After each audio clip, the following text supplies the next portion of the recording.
Hey, this is Elliot Fishman, and welcome to our latest edition of CTisus quiz. It's that third Thursday of the month. Hope you're enjoying the month.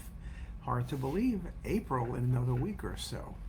Anyway, I think I have 10 cases. Let me show you. Patient with acute abdomen. When you look at the case, you see an NG tube in the stomach, but you also see fluid in the stomach that's of high CT attenuation, and then an area which here is really bright. You can see that the way the air in the stomach looks is kind of like modeled, and with the high density, you know this patient had a bleed. That bright area up front, that linear zone, is an active site of bleeding, which you can see here, and see particularly well. We did dual phase on the coronal venous phase. Remember, when you're looking for bleeding, you need to do dual phase imaging. Sometimes venous shows it better. Sometimes the way you know it's definitely blood is the change between arterial to venous. And so in this case, the answer was a gastric bleed, but this was secondary to the G-tube placement. Sometimes with G-tube placements, particularly if the patient has gastritis, you can cause erosion or just irritation of the gastric folds, which can lead, as in this case, to an active bleed. A very nice case. Another case, GI bleed. You look in the antrum, there's a polypoid lesion.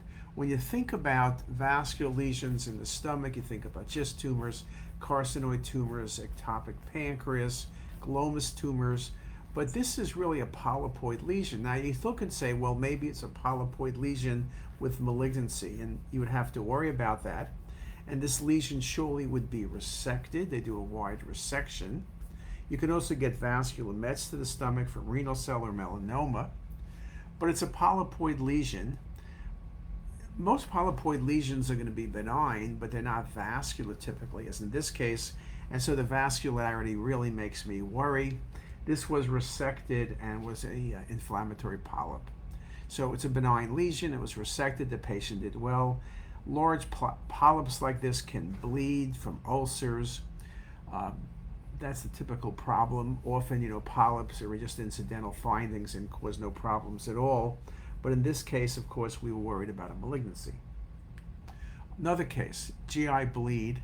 There's a big mass and there's high density and fluid level, and this is blood. Now, when you look at these two images, it's near the adrenal, but could be pancreas, could be off spleen, could be retroperitoneum, just a big mesenteric mass, or could be coming off stomach.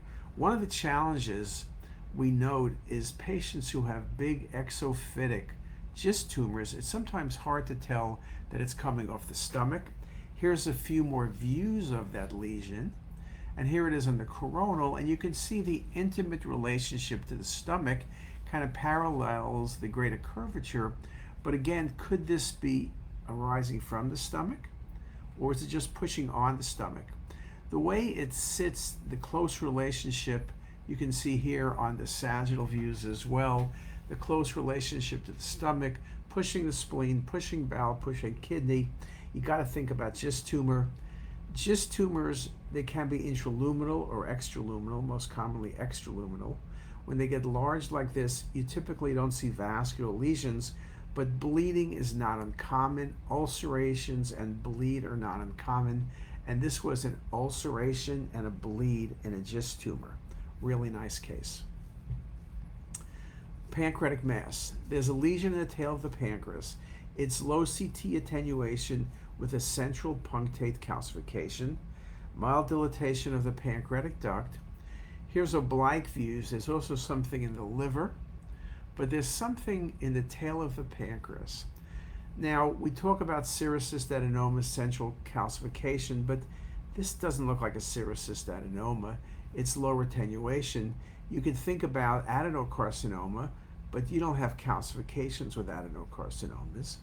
Things like, serous cystadenoma, as I mentioned, central calcification, or MCN's peripheral calcification. This lesion is not very vascular. If I saw a vascular lesion with calcification, then I'm always going to think about a neuroendocrine tumor. This case, the liver lesions show better later. So you have a pancreatic lesion and liver lesions, and this was a neuroendocrine tumor.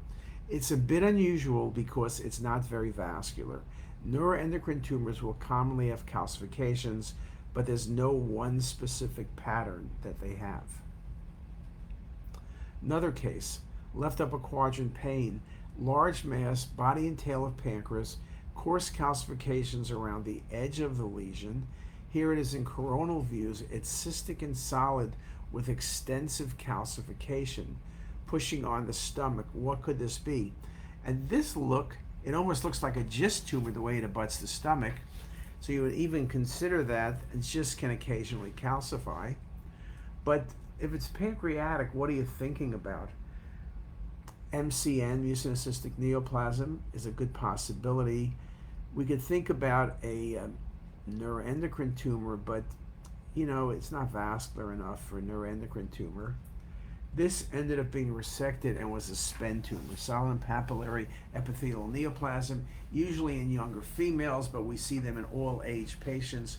They often have calcifications up to 70% of cases.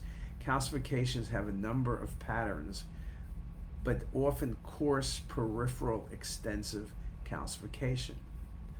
Okay, in this case, pancreatic mass, there's minimal pancreatic duct dilatation. The mass is cystic. The more you look at it, you can see the septations. So what gives you a large cystic lesion with septations? It's a great location for mucinocystic neoplasm, but they commonly have like little septations perhaps, linear lines, but not so many septations and so many cysts. This is more likely going to be something like a serous cystadenoma. Serous cystadenomas, you can get dilated pancreatic duct just because of mass effect, which would explain the atrophy of the distal gland. We do see the cystic components better on the venous phase than on the arterial phase, and that's not uncommon. Here it is very nicely shown on the cinematic rendering, and this was a serous cystadenoma. So I show lots of pancreatic cases in conference. Sometimes they're classic, and sometimes they're not so classic. Pancreatic cystic lesions are a challenge, not so much in finding them, but in being specific what they are, because there's a question of management. If it's a serous cystadenoma, they're always benign, and if they're smaller, you resect them. If they're larger and they're not causing any problems, you look at the patient's comorbidities, but it's never going to become malignant. So what a lesion is, MCNs typically become malignant. You want to resect them. Serous, you don't need to resect. So again, I think AI is going to help in this regard. Another case, here's a cystic lesion with coarse calcifications, tail of pancreas, and is a 66-year-old male. So you think about a neuroendocrine tumor, but should be more vascular. Calcifications are not the look of adenocarcinoma unless you have carcinoma arising in a patient with chronic pancreatitis. Doesn't have the look of a serous cystadenoma. And despite the fact that this patient was 66, this ended up being a SPEN tumor. So sometimes you never know, but I would have gone with neuroendocrine, though it's not vascular. I still would have been stuck because in a 66-year-old, I didn't like adenocarcinoma. And then what else is there? It's not a serous, it's not an MCN. Though MCN would be in the differential, but I would have gone with neuroendocrine, but this was a SPEN. Okay, changing subjects. Large mass, right side of heart, invading the heart, pericardial and pleural effusions. You can see how large this mass is on the coronal views, nicely shown, and really nicely shown on the cinematic renderings where invasion of the right atrium and right ventricle is seen. What tumor occurs by the right atrium and grows in? You can think about lymphoma, you can think about metastasis. Remember, Mets are 50 times more common than a primary tumor. But the thing that arises right wall, right atrium, is going to be an angiosarcoma, which this was, a really impressive angiosarcoma, if I have to say so myself. Now, this was an incidental finding in abdominal CT in a patient with weight loss. You can see on the patient's right ventricle there's an implant present. As you scan further down, there are additional implants by the right ventricle and right atrium and left atrium. There are lung nodules, there are nodes present. So we have to be dealing with something metastatic.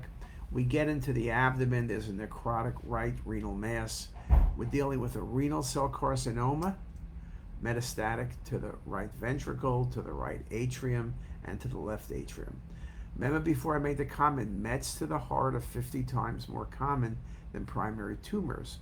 And yes, that picture on the left or right could be alone considered an angiosarcoma perhaps, or at least make you think about it.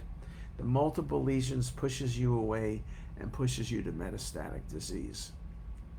Now this was rule out dissection because of widened mediastinum. Now when you look here, what you see is a paraspinal mass and bony destruction at about the T3 level of the spine. And if you look at the bone windows, there's osteomyelitis, paraspinal mass with abscess.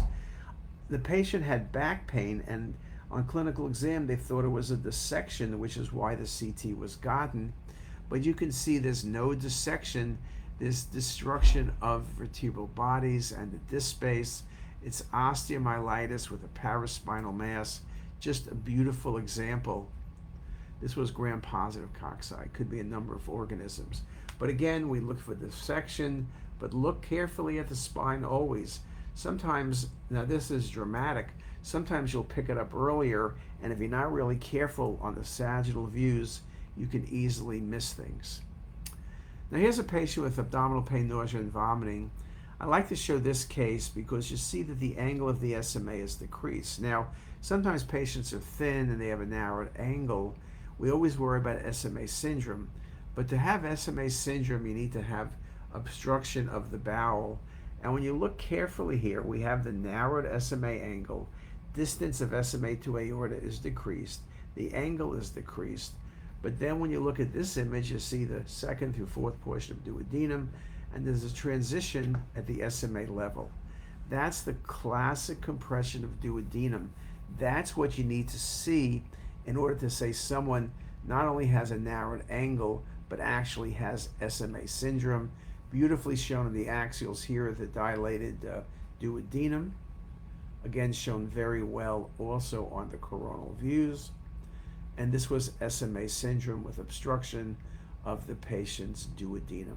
A really nice case. And with that, I'll stop there. I appreciate everyone's time. Unfortunately, when I do these presentations, we're doing it live, I can't see the comments because I have to do full screen. So if you have any questions, put them down. I'll be happy to answer them. And otherwise, have a great rest of Thursday. Bye-bye, everybody.